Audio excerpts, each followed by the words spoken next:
Hi, I have a problem, and if I'm not mistaken, you have the same problem too. That problem is fear. Specifically, fear of asking stupid questions.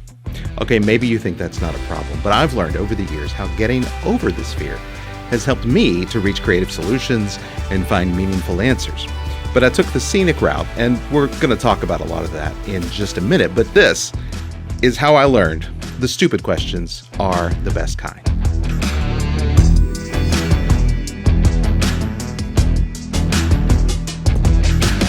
So I'm going to tell you about 5 kinds of questions that I've found useful. But first, let me tell you a little bit about how I got there. So looking back, I relied on my own assumptions a lot. They told me, you can be anything you want to be. And I said, really, anything? And I secretly decided I wanted to be a giraffe, and I didn't tell anybody. So on one occasion, when I started a new school in 2nd grade, the first day of PE class, they took us out to play. They said, we're going to play kickball. And the PE teacher said, you stand here and you stand here. I don't know why her voice sounds like that in my head. But the grass was tall. I couldn't tell what was going on. And after a minute or two, a ball went right by my head. And the PE teacher came over to me and said, that ball went right by your head. And I nodded. I didn't know what to do with that information. So after a few minutes, I heard somebody say foul. And then it clicked and I said, hey, is this like baseball? And the kid next to me, who will forever live in my memory as the cartoon bully, rent-free space in my head there, he said, no duh, shut up. Hey, it was the 80s. People said stuff like that. Best I can remember.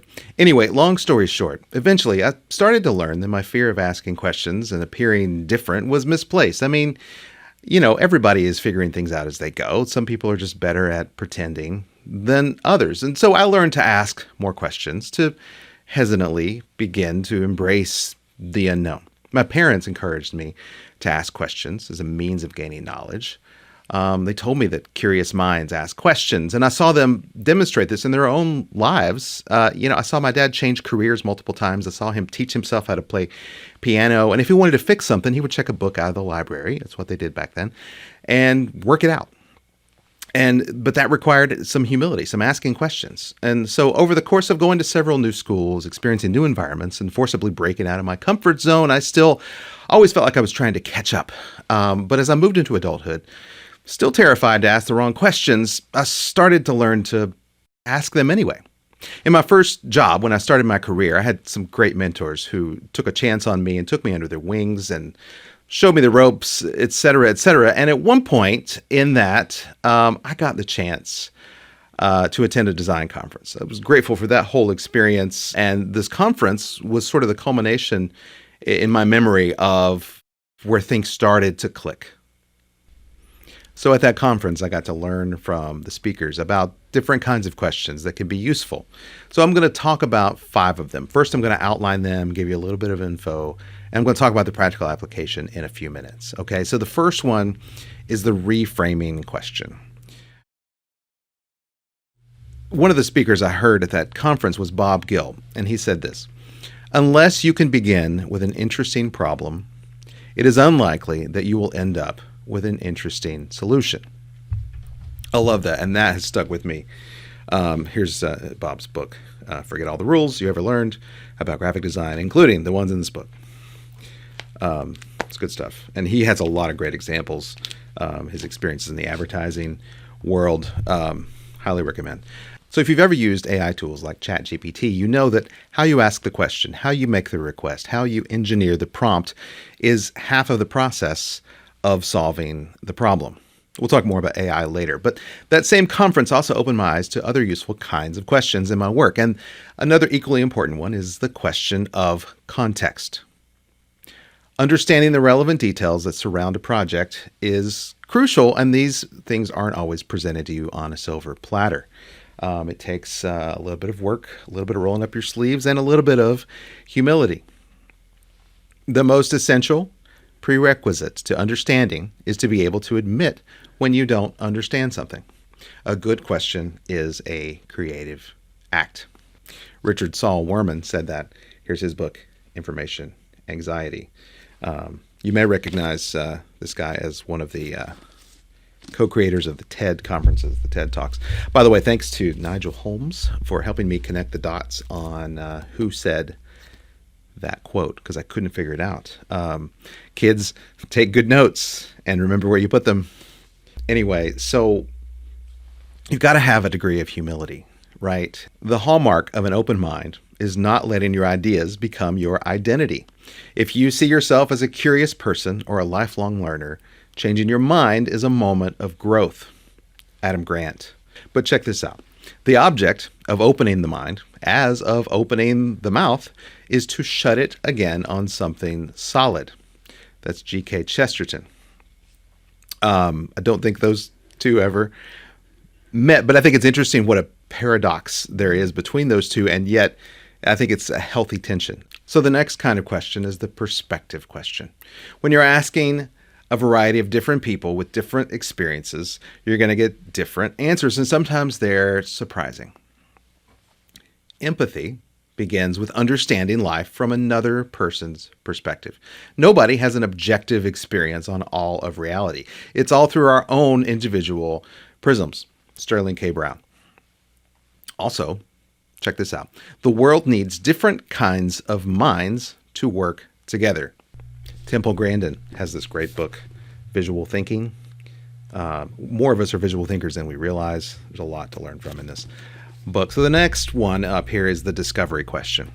We're talking about satisfying curiosity, genuinely seeking and being willing to be wrong.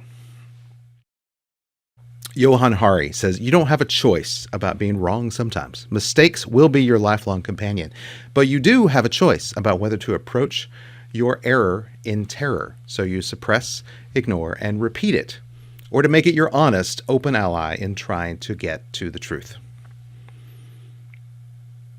Love that. The next kind of question is the authority question. Carl Sagan once said, every question is a cry to understand the world. Now, I hate to disagree with one of the smartest people who ever walked the face of the earth, but if you have kids, you know that that's not always true. But people of all ages will use a question to demand accountability of others or of higher powers. They want to shift the power structure, right?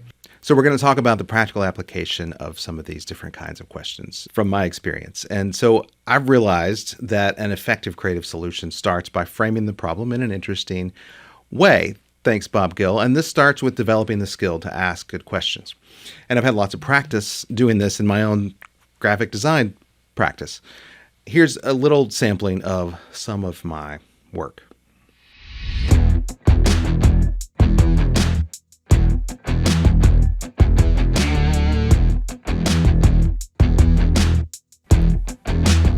Now, when I show work like this, I'm also dropping names, and I'm doing that to demonstrate trust. With prospective clients, I'm hoping that they'll see trust that was applied in the past so that they'll be inspired to do so in the future. And with you, I'm just hoping you have an inkling that I might know what I'm talking about. So I want to show you a few examples, and the first one goes back a few years. So Larry the Cable Guy, successful comedian, he had this comedy album. We had a conversation about leveraging that comedy and trying to actually make the cover and the packaging itself a comedic project. And so we did this great photo shoot with Larry. Obviously, he's in a comedic scenario. He's still present. He's still recognizable. And so we worked through this project and developed lots of elements that played up on the comedy, as you can see. So another example is Willie Nelson. He had this great album called Remember Me, Volume 1. And one of the challenges for this project was that the photo that we had to work with to start with was a live photo of Willie. Now, when you see a live photo on an album cover, you tend to assume it's a live album, and this was studio recordings. So taking that live photo and applying a treatment to it, but coming up with a creative solution to do something with it that had this artistic bent to it, this digital painting style, while still keeping him recognizable and keeping the dynamic energy of the image without suggesting that it was something that it wasn't. That was the challenge. This is the result. A more recent project here Ryman Hospitality Properties, based in Nashville. This is their sustainability report that they put out every year.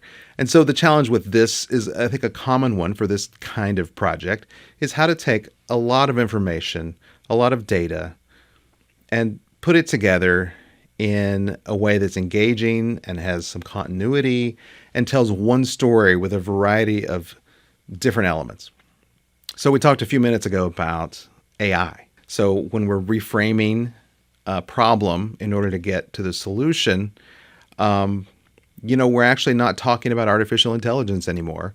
We're not relying entirely on it. We're actually sort of talking about the opposite. We're talking about authentic intelligence. And actually, we're talking first about authentic ignorance.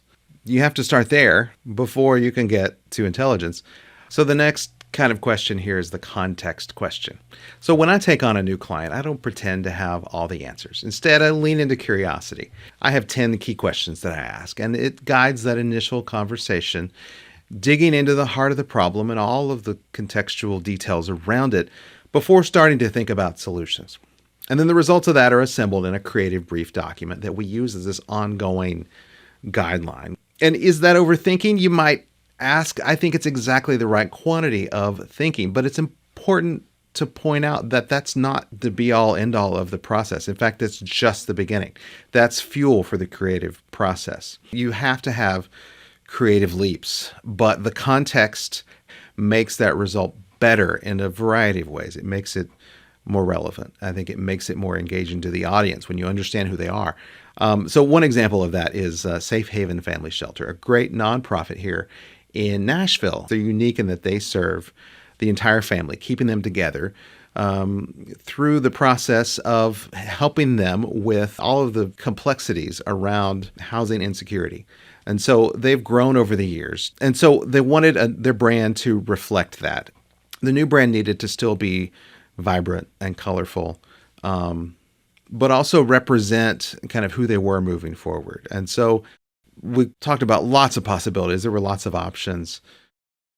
In the end, what we have is a logo that, as simply as possible, represents the journey toward and beyond housing.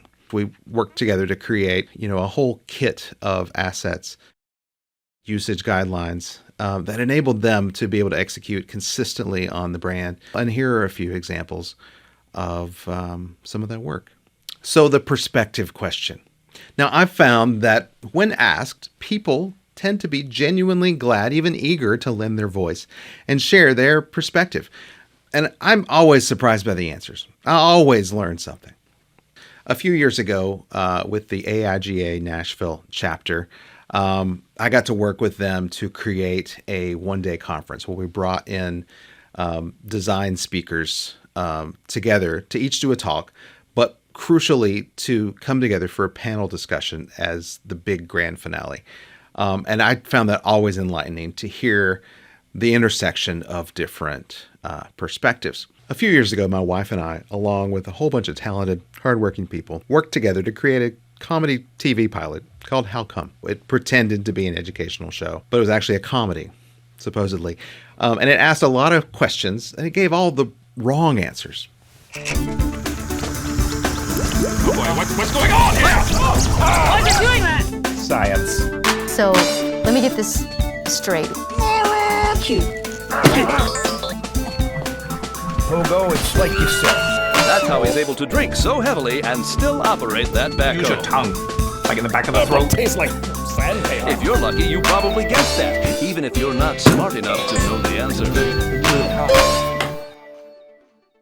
Now, in retrospect, we should have asked more questions in the process of making it. Like, is this funny? I mean, don't get me wrong, we thought it was hilarious. But, maybe that wasn't enough. There are lots of things that I think you could learn from anything. And there are some things I look back on that and go, well, maybe we could have done it this way. Maybe we could have done it that way. But, having the wrong answers to questions is an interesting way of thinking. Children, on the other hand, who are curious, I think they deserve right answers. They deserve thoughtful answers. But at some point, children will test the limits by demanding answers to their questions.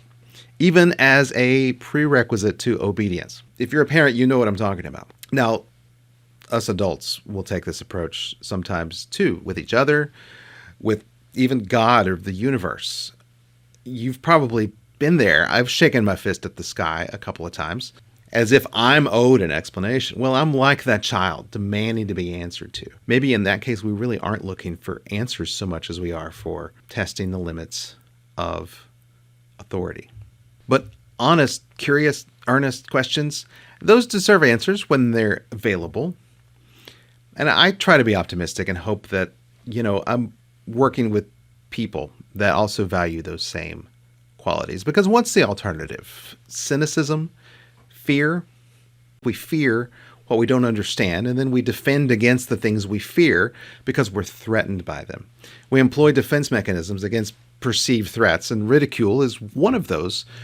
And that might seem like I'm picking it apart too much, but my point is that the notion that our tendency to perceive not understanding as a threat is probably something we can't help feeling on some level, but we have to work against. We have to push past the fear. How much do we sabotage ourselves because of the fear of failure? I encourage you to be ready to fail with your whole heart.